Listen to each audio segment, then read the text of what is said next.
जी दिव्येंद्र जी, हाँ जी। ट्रेलर को जैसे कि हम लाइव ट्रेलर देख रहे हैं कि ट्रेलर की एडिटिंग बहुत अच्छी हुई है, बहुत ही अच्छा रिस्पॉन्स मिल रहा है, तो बताइए कि किस तरह से यार खुश हैं, बहुत खुश हैं हम लोग, क्योंकि ये फ़िल्म बड़ी मज़ेदार फ़िल्म है, जिसके अंदर हमने एक गंभीर सी बात बड़े एक हंसी मजाक के तरीके से कही है, ताकि लोगों को ज़्यादा भारी ना लगे। तो अच्छा लगता है जब मेहनत करते हैं साथ मिलके, कुछ बनाते हुए बड़ा मज़ा आया। वो एनर्जी अब लोगों तक जारी है, तो अच्छी अच्छी बात। ये नए नाना जी से मिलके हम्म। इन्हें कैसा लगा आपको? एंड मेरी तो आंखें भर आई। भराई? बिल्कुल। बिल्कुल बिल्कुल, हमने सुना कि आपने इनको थाईलैंड की सैर कराई। हाँ जी, बिल्कुल कराई। तो बताइए मुझे कैसा लगता रहा? है हर एक इंसान का फ़र्ज़ बनता है अपने नाना जी को थाईलैंड की सैर कराना। वाह, ग्रेट। अब बताइए कि कैसा रहा एक्सपीरियंस विथ दिव्येंद्र जी के साथ में, पहले तो ये जानना चाहेंगे। हाँ, तो जब जब मंगेश अडावले जो हमारे डायरेक्टर हैं, उन्होंने जब ये स्क्रिप्ट नरेशन किया मेरे साथ, मुझे कहानी सुनाई, और उसके साथ साथ उसी दौरान मुझे मालूम चला कि दिव्येंदु ये वाला, मुझे ये पार्ट, बहुत संतुलन का पार्ट जो है, मुझे बहुत ही रोमांचक लगा था। मैंने ये करना चाहता था मैं, लेकिन उसके लिए मंगेश ने बोला कि आप इससे थोड़ा सा 20 साल 30 साल बड़े हो गए हैं इसके, तो वो मुझे पार्ट नहीं दे पाएंगे, और आत्माराम मुझे करना होगा। और मुझे दिव्येंदु का काम मैं लगातार देख रहा हूँ शुरू से ही, इनका काम, तो मुझे बड़ा होता है ना कि आप अपने आसपास वेट करते हैं कि इस एक्टर के साथ कब काम करने का मौका मिलेगा, या इनके साथ जुगलबंदी होगी तो कैसा होगा।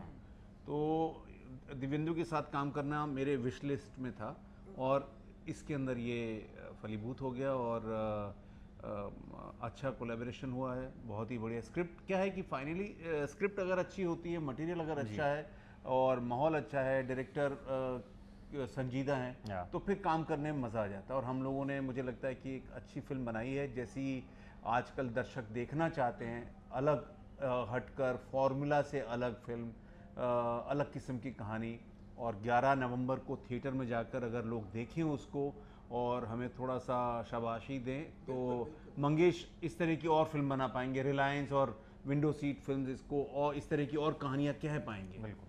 बिल्कुल शाबाशी मिलेगी जब इस तरह से लाइव कमेंट आता है कि आपकी इस लिस्ट में थे एंड अब आपके साथ में काम करने का मौका मिल रहा था। कितना ब्लेस्ड मोमेंट होगा अरे दिव्येंद्र बहुत जी ज़्यादा, आपके आई लिए। मीन इससे इससे ज़्यादा बड़ी बात नहीं हो सकती। गजराज, मैं जीजे बोलता हूँ इनको।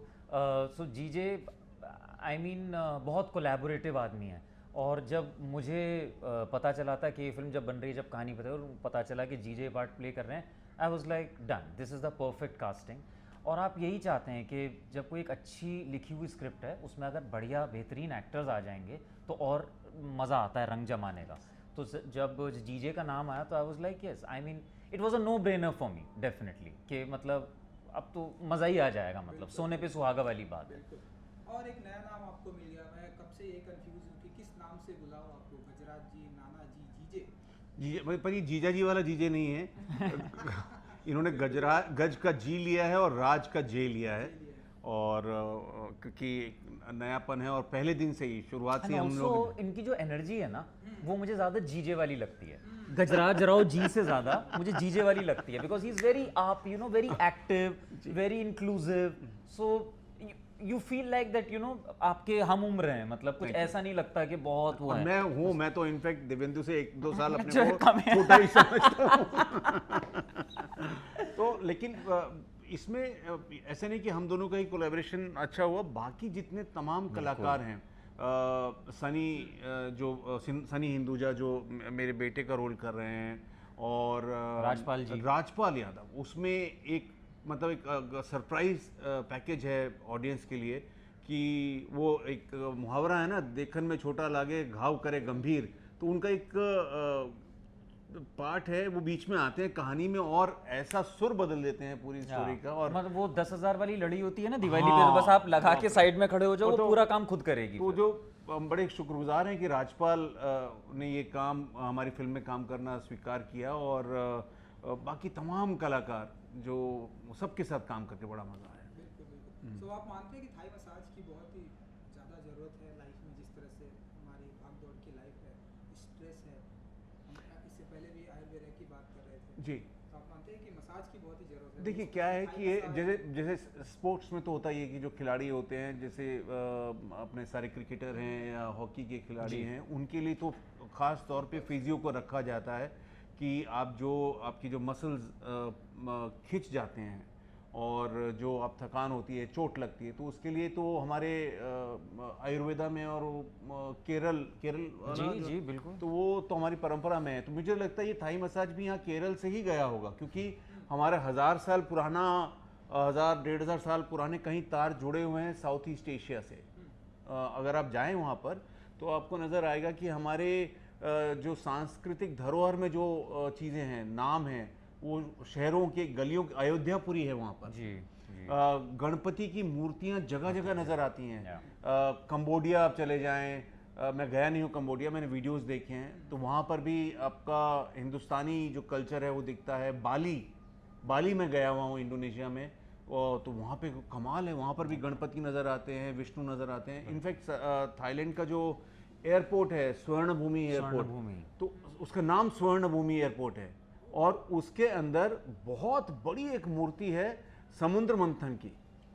वो मतलब आपको लगता है कि कहीं ना कहीं एक सांस्कृतिक रूप से हम लोग जुड़े हुए हैं। बिल्कुल बिल्कुल। लेकिन ये जो नाना जी हैं दिव्येंदु जी, मैंने ट्रेलर में देखा है, जी। जब हसीनाओं से मुलाकात होती तो काफी शर्मीले हैं, तो बताइए कि क्या कुछ ट्विस्ट एंड टर्न्स आने वाला है जब इनकी मुलाकात होगी हसीनाओं से? वो तो देखिए trailer ये picture में पता चला, हाँ, लेकिन आप आज ये सिर्फ हसीनाओं से मिलने थाईलैंड नहीं जाते हैं। तो क्या है, एक स्पिरिचुअल जर्नी है उनकी, उसमें थाईलैंड एक अहम भूमिका प्ले करता है। लेकिन कहानी में जब आप देखेंगे तो कैरेक्टर की शुरुआत जहाँ से होती है, उसकी एक दिली ख्वाहिश है एक तरीके का एक्सपीरियंस पाने की, और थाईलैंड की तरफ वो निकलते हैं, और वहाँ पे नाना प्रकार की, जो हम चीज़ें बोलते हैं, नाना प्रकार के एक्सपीरियंसेस मिलते हैं उनको, नाना प्रकार के एक्सपीरियंस मिलते हैं। सो या इट्स नॉट जस्ट, सिर्फ एक ही ढर्रे पे हम नहीं सोच सकते कि एक ही चीज़ के लिए जा रहे हैं। इट्स अ स्पिरिचुअल जर्नी, जैसा मैंने 70 बरस के आत्माराम के अकेलेपन की कहानी है। उनको उनकी जो उन्होंने पूरा जीवन जो है दूसरों के लिए जिया। उनकी पत्नी 20 साल बीमार रहने के बाद गुजर चुकी हैं, वो अकेले हैं, और उसके बीच में संतुलन से मुलाकात होती है, जो कि उनका एक तरह से कह सकते हैं कि उनका मिरर की तरह काम करता है। उनका एक नौजवान दोस्त बन जाता है, और उनकी ज़िंदगी में जो खालीपन आया हुआ है, जो मायूसी आई हुई है, उसको दूर करने की कोशिश करता है। तो बड़े ही मनोरंजक तरीके से मंगेश ने ये फिल्म बनाई है, हम लोगों ने बनाई है, और परिवार के साथ देखी जा सकती है। कहीं से भी इसके अंदर कोई सस्तापन या घटियापन उस तरह से नहीं है, और लोगों को ये फिल्म अच्छी लगेगी, मुझे लगता है। जैसा कि संतुलन जी ने बताया कि नाना जी को नाना प्रकार की फैसिलिटी मिलने वाली, तो कितना कुछ एंजॉय किया आप लोगों ने? शूटिंग उज्जैन में हुई है, जी हाँ, आइलैंड में, तो डेफिनेटली वहाँ के सीन है, तो कितना कुछ एंजॉय किया आप लोगों ने नाना प्रकार की फैसिलिटीज़ को? हमें तो बड़ा मज़ा आया। साथ में सबसे अच्छी बात ये थी कि एक फिल्म का जो कैप्टन ऑफ द शिप, जिसे डायरेक्टर कहते हैं, वो मंगेश जैसा कभी जो अगर इंसान होता है तो उसके साथ बड़ा मज़ा आ जाता है। बड़ा ही सच्चा, बड़ा ही ऑनेस्ट किस्म का आदमी है, तो उसके साथ बातें करने में बड़ी रियल बातें होती हैं। उसके बाद हर एक एक्टर का चयन इतना अच्छे तरीके से हुआ है, इतना सटीक तरीके से हुआ है। मैंने और जीजे ने, हमारी बहुत अच्छी केमिस्ट्री रही। I mean from day one, I think reading से ही शायद वो इतना बढ़िया सुर जम गया था कि वो काम करने में बहुत ईज आता था, और कुछ ना कुछ सीन में छुटपुट जोड़ के चीज़ें आगे बढ़ती रहती थी। एमपी में जहाँ पे हमने, जब उज्जैन में हमने शूट किया, तो वहाँ के जो लोकल एक्टर्स हैं वो भी बड़े बढ़िया हैं। तो एमपी का थिएटर सर्किट जो है वो बहुत अच्छा है। मैंने पहले भी एक मेरे देश की धरती करके फिल्म है वो करी, और वहाँ पे भी मुझे जीजे उस टाइम था, तो आई रियलाइज कि एमपी में बहुत अच्छा थिएटर होता है, and they are very good artist there. तो वो करने में बड़ा मज़ा आया था। महाकाल की नगरी है, तो वहाँ पे एक ब्लेसिंग, एक स्पिरिचुअल जो चीज़ होती है आपके आसपास, आप महसूस कर सकते हैं उसको। खाने पीने का मज़ा, हर चीज़, सब मज़ा ही था। और दूसरा ये कि ये जो मंगेश ने शुरुआत में बताया कि ये कहानी जो उनके बहुत नज़दीक है। उनके पिताजी जो हैं वो बीमार रहे सालों साल तक, और उनकी पैरालिसिस था एक तरफ उनका, और उनकी बताते हैं कि वो माँ जो उनसे 10 साल उम्र में छोटी थी, और ये उनको नहलाना धुलाना, उनके सारे जो नित्य कर्म हैं वो करवाना, तो ये उन्होंने बड़े नज़दीक से देखा। एक कपल के एक होता है, उन्होंने वो मंगेश खुद बोलते हैं कि वो एक पति अगर चला जाए तो वो मालूम चलता है कि हाँ वो चला गया है, अब वो एक स्टोरी को दी एंड हो गया है। लेकिन यहाँ पर आप 15-20 साल तक एक व्यक्ति जो अक्षम है, जो नहीं कर पा रहा है अपनी दैनिक जो अपने काम है जो, और उसको दूसरा उसका पार्टनर कर रहा है, तो उन्होंने बड़े नज़दीक से इस चीज़ को देखा और महसूस किया, आत्मसात किया, और उसके बाद उन्होंने कहानी लिखी है। और उनका कहना है कि क्योंकि अगर बहुत गंभीर और नीरस तरीके से कहानी कही जाएगी तो लोग शायद उसको पसंद ना करें, तो उन्होंने उसको थोड़ा सा शुगर कोटिंग किया,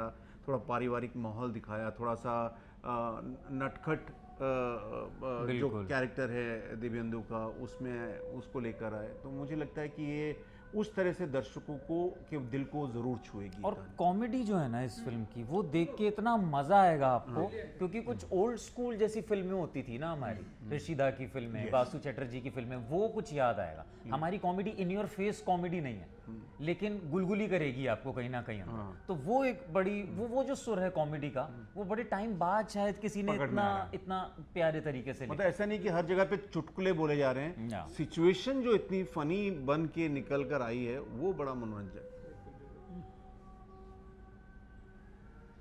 ठीक है, कर सकते हैं। कॉमेडी से याद आया जी, आई डोंट नो कि सोशल मीडिया पर आप लोग कितने एक्टिव हैं कि नहीं, मैं ऐसे कुछ कमेंट्स भी देख रहा था इंटरव्यू से पहले, क्योंकि कॉमेडी का आपने मुद्दा उठाया। कुछ एक का कहना है कि इसमें जो है सेक्स कॉमेडी भी है, कुछ एक उस पर डिबेट भी है कि नहीं आप आपके मेंटालिटी को सुधारिए, ये सेक्स कॉमेडी नहीं, ये बहुत ही नहीं, मेरी नज़र में हम पर अब दिखाइए कहाँ लिखा, मैं हमारी नज़र में नहीं आया, क्योंकि मैं तो यूट्यूब और इंस्टाग्राम पे लगातार मेरी नज़र है, और मेरी टीम जो है वो लगातार नज़र बना के रखी रही है कि क्या लोग इस पे कैसे रिएक्ट कर रहे हैं। और 99% जो मुझे जो निजी तौर पे फीडबैक मिल रहा है, लोग बहुत उत्साहित हैं। लोगों नहीं ऐसा मुझे नहीं लगता है, ऐसा है ही नहीं, मैं नहीं मानता इसको। क्योंकि अभी जैसे मैं अहमदाबाद में एक शूटिंग के लिए था, वहाँ पर एक रेस्टोरेंट में खाना खाने गया, वहाँ पर मैंने लोगों से को सूचित किया कि भाई मैं 11 नवंबर को मेरी एक फिल्म आ रही है, क्योंकि छोटी फिल्म है, उस तरह से इसके अंदर ग्लैमर नहीं है, स्टार नहीं है, तो आपका हमारा फ़र्ज़ बनता है कि हम लोगों तक ये बात पहुँचाएँ। तो जिन भी लोगों से मैंने बात की, ज़्यादातर लोगों ने बोला कि अरे आप लोग ये बड़ी अलग और अनूठी कहानी लेकर आ रहे हैं, और हम लोग इसको ज़रूर थिएटर में देखने जाएंगे। तो मुझे लगता है कि ऑडियंस आज की बड़ी परिपक्व है, और ये जो आप कह रहे हैं शायद एक आध कोई एलिमेंट होगा तो बेस्ट और ये वो लोग ना करी जाए। हाँ, तो ये सर मुझे लगता है और ये वो लोग होते हैं जिनके जो हैंडल का नाम होता है जोरो 5012 और जिसके ऊपर कुछ और तस्वीर होती है, ये एक अलग किस्म की दुनिया है, उसमें मुझे कोई टिप्पणी नहीं करनी है, मैं नहीं चाहता। हम लोग बड़े उत्साहित हैं, और बहुत अभी परसों ही मेरे एक फैमिली से मुलाकात हुई, अगेन एक रेस्टोरेंट में था मुंबई में, और उनको वो मजामा के बारे में बात की उन्होंने, और बधाइयों के बारे में बात की, और बोले अरे आप बहुत अच्छी फिल्में बनाते हैं। और ऐसा फीडबैक मिलता है दिव्येंदु कि ऐसा लगता है कि हमारे बीच से कोई जाके सिनेमा में काम कर रहा है। तो मैंने उनको बोला कि सर हम एक ऐसी उसमें वो 65 साल के एक सज्जन थे, उनको मैंने बताया कि एक फिल्म आ रही है थाई मसाज, जो एक 70 बरस के एक आदमी की कहानी है, और वो थाईलैंड जाता। अरे क्या बात है, जरूर देखने जाएंगे हम लोग। कहीं पे भी उसमें उनके कमेंट में कहीं ऐसा नहीं था कि एक डिग्रेड किया जा रहा है, या उनको लग रहा है कि हम लोग कुछ खराब सिनेमा बनाने वाले हैं। ऑडियंस बहुत समझदार हो गई, उनको समझ में आता है कि नियत क्या है। एंड जीजे ऑल्सो मुझे लगता है कि आज से पहले कभी 70 ईयर ओल्ड ये उसको रिप्रेजेंटेशन नहीं मिला है सिनेमा में, बहुत ज्यादा मिला होगा, लेकिन इस कहानी को जब आप देखते हैं तो आपको रिप्रेजेंटेशन समझ आता है, आपको उसके पीछे की भावनाएं समझ आती है। आत्माराम दुबे जिस आदमी का नाम है, जिसने दूसरों के लिए अपनी जिंदगी जी है, ये शायद भारत का हर दूसरा आदमी है। पूरी जिंदगी काम करता है, बच्चों को पढ़ाता लिखाता है, शादी करता है, अपने बारे में कभी सोचता नहीं है। एक ऐसे इंसान की कहानी है जिसकी जब उसने सारी चीजें पूरी कर ली, उसकी कुछ मासूम सी इच्छाएं सिर्फ उसके बारे में। चलिए 11 नवंबर को ये मसाज थिएटर में आ रही है, जो बहुत ही अच्छा रिस्पांस मिल रहा है, कुछ कहेंगे आप ऑडियंस को कि जाएं? मतलब हम तो यही ऑडियंस से रिक्वेस्ट करना चाहेंगे कि हमने आज ऑडियंस जिस तरह की कहानी के बारे में बात करती है और जैसे बोलती है कि फॉर्मूला फिल्म से ऊब चुकी है, लीक से हट कर कुछ कहानी होनी चाहिए, मंगेश और हमने मिलकर ऐसी कहानी बनाई है। और आप जाएं, हमें एक मौका दें और ऑडिटोरियम में जाएं, थिएटर में जाके देखें, और अगर आपको अच्छी लगे तो उसका विस्तार करें, इस बात का लोगों से कहें, और नहीं लगी तब भी हमें बताएं ताकि हम हाँ, लोग अपनी जो बेहतर कमियां हैं करें। उसको बेहतर बना सकें हम लोग। बिल्कुल बिल्कुल, बट जाइए प्लीज़, ज़रूर जाइए, परिवार के साथ जाइए, बहुत मज़ा आएगा, बड़ी मज़े की कॉमेडी है, सब स्ट्रेस व्रेस भूल जाओगे लाइफ का, और इंडिया में बैठे बैठे थाईलैंड भी घूम लेंगे आप। तो प्लीज़ 11 नवंबर को जाइए। Thank you, thank you, thank you. Thank you, thank you, thank you.